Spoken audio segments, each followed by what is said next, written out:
Sources are easier to identify because they are more manageable and more controlled, except for areas that are non-toy.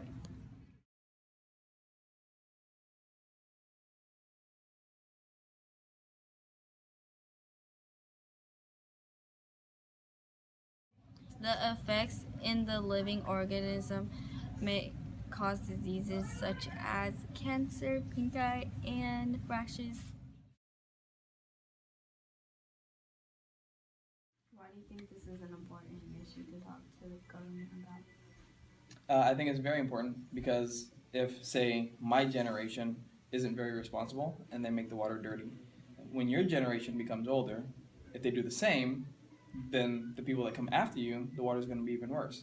So it is our responsibility socially to make sure that we try to leave the smallest amount of waste and pollution.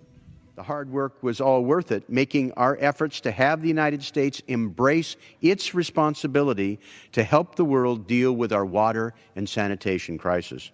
And make no mistake about it, it is a crisis. Today, 152 million hours will be spent by women and girls to get water, often dirty, polluted water, to meet the basic needs of their families. Almost 3/4 billion people still lack access to this fundamental necessity of life. There's an even greater crisis with inadequate sanitation.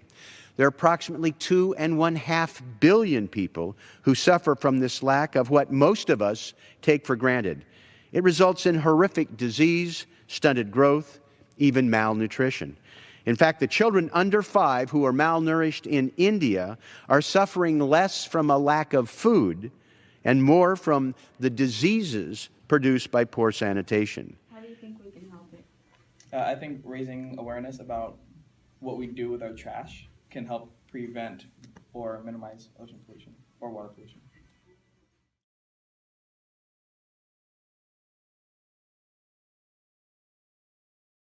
What effects do you think water pollution causes?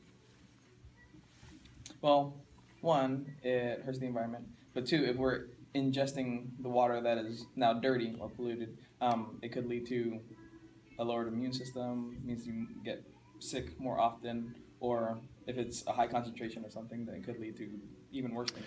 Mr. Speaker, today marks the closing of the comment period on the role for the waters of the United States under the Clean Water Act that has been proposed by the Federal Environmental Protection Agency and the U.S. Army Corps of Engineers.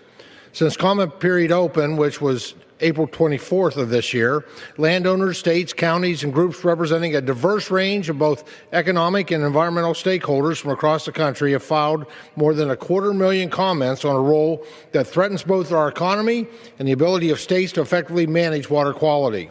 Through a strong state-federal regulatory partnership that provides adequate flexibility to address water quality while accounting for local and regional variations and conditions, Pennsylvania has demonstrated a successful track record of improving and protecting the ecological health of its waters. Unfortunately, this new federal policy poses a direct threat to the longstanding federalist approach empowered within the Clean Water Act. Today, members of the Pennsylvania congressional delegation will join the thousands of other concerned citizens in opposing this flawed policy. And I yield back. Soil pollution is also related to water pollution because it causes unwanted chemicals.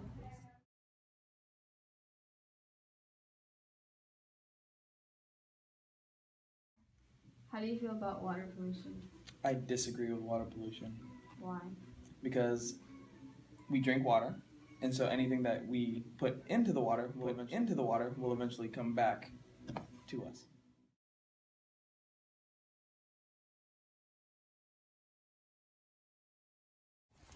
It is important that we prevent pollution because it helps us protect our natural resources and helps us with our economic growth.